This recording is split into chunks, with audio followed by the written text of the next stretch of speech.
It's nothing new for restaurants and bars to have a dress code, but what if they are trying to send out a political statement by mandating people look a certain way? Something similar happened at a popular LGBTQ plus nightclub in Sacramento called Badlands, where they banned all MAGA-related attire. Badlands shared the new policy on Instagram, writing in part, "Recently, a guest entered the bar wearing MAGA attire, which led to discomfort among some patrons.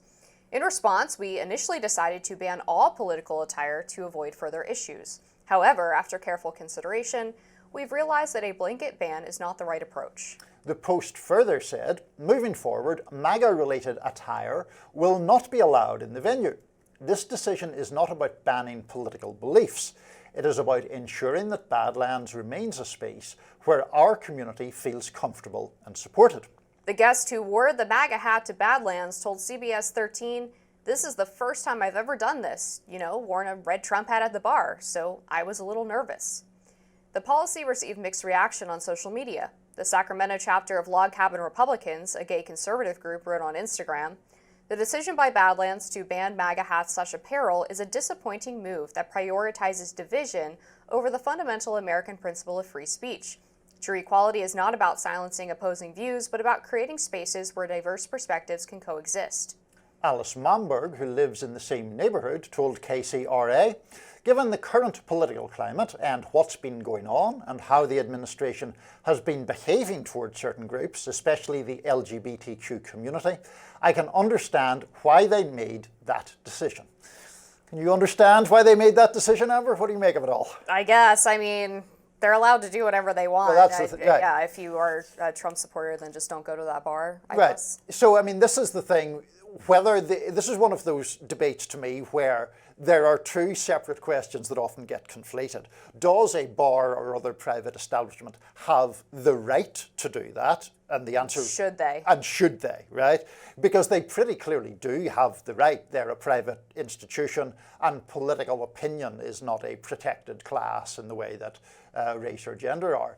Having said all that, and here I am on the free speech side of the question, I find it a bit just excessive to assume that the mere wearing of a MAGA hat is so distressing to people in a particular bar that kind of apparel has to be banned. I also think it is just underscoring that point by noting that guy who wore the hat is himself, however, what exact term he uses, he is a member of the LGBTQ community and he supports Trump. So it's not even somebody wearing a certain apparel in a way intended to goad gay people. He's wearing a hat reflecting his political beliefs in a gay establishment, being a member of that community himself. Yeah, and this was a huge problem when Trump first became a popular political figure in 2015, where there were a lot of secret Trump supporters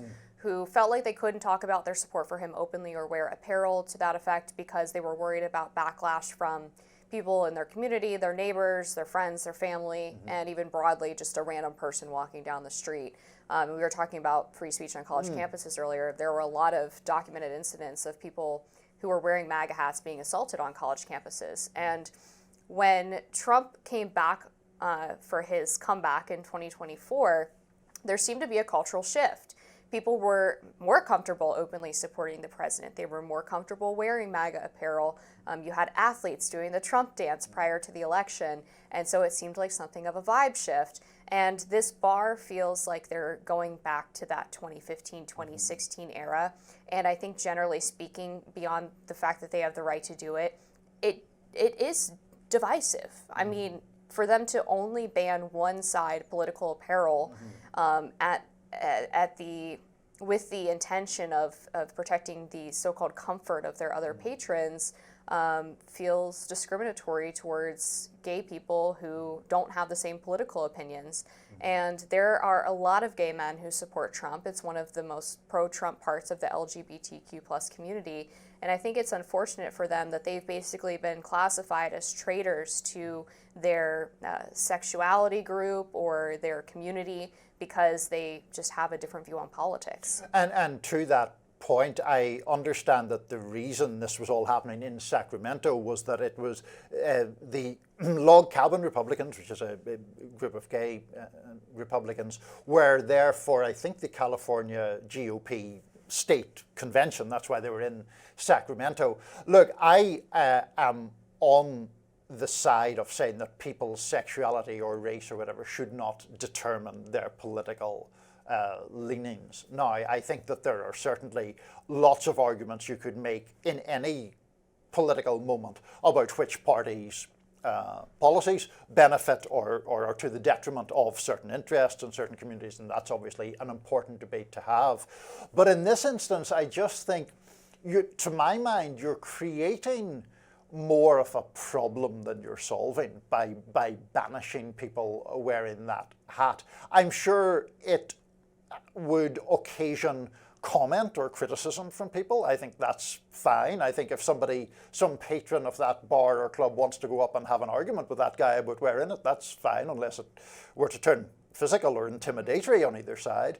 And I just think that there needs to be a bit more of an acknowledgement of people with very strongly held views. I'm trying to think of an analogy, and I'm struggling to think of one on the conservative side. Like, I guess if someone turned up at Mar-a-Lago with an anti-Trump t-shirt, would they be let in? Probably not, I suppose, right? But it's, I just think, we need to acknowledge people's differences a little more. Yeah, and I think in this case, when you are banning the MAGA hats or MAGA apparel, you are creating a taboo and then reinforcing the sort of, for lack of a better term, authoritarian tendencies. These people don't have like political power, but you see what I'm getting at. Those tendencies of the group, and telling them that these fears where somebody else's speech makes them feel unsafe or uncomfortable is legitimate. And that's what creates that further divide, I think, is giving them weight to their idea that someone wearing a MAGA hat actually harms me in some way. Right, and also that it is, I mean, obviously we have a very polarized country as it is, and so the suggestion presumably is not only people shouldn't wear a MAGA hat, it's that Trump supporters are unwelcome in the same space as other people who have much more liberal views. I don't really go for that. I don't believe really in a kind of voluntary separation of people where we all have to go and confine ourselves to only liberal or conservative spaces. I think that's unwise. Yeah, it's unfortunate, and I talked to a lot of Trump supporters who would never tell people publicly that they voted for Trump, and who have lost a lot of friends and family members due to a misunderstanding about their reasons for supporting him. And I think that's very unhealthy for society, for there to be that feeling that you can't even have a conversation or a friendship with someone who thinks differently politically from you. Yeah, I think that is unhealthy. I think sometimes there are reasons of sort of personal sensitivity that people don't want to get into very divisive debates, as a kind of form of social politeness sometimes. But if it's people feeling actually intimidated from expressing their views, then I don't think that's a good thing, obviously. That's going to do it for us today on Rising. As always, be sure to like, share, and subscribe so you never miss any content. And for those of you who like to listen on the go, good news, we are now available anywhere you listen to podcasts.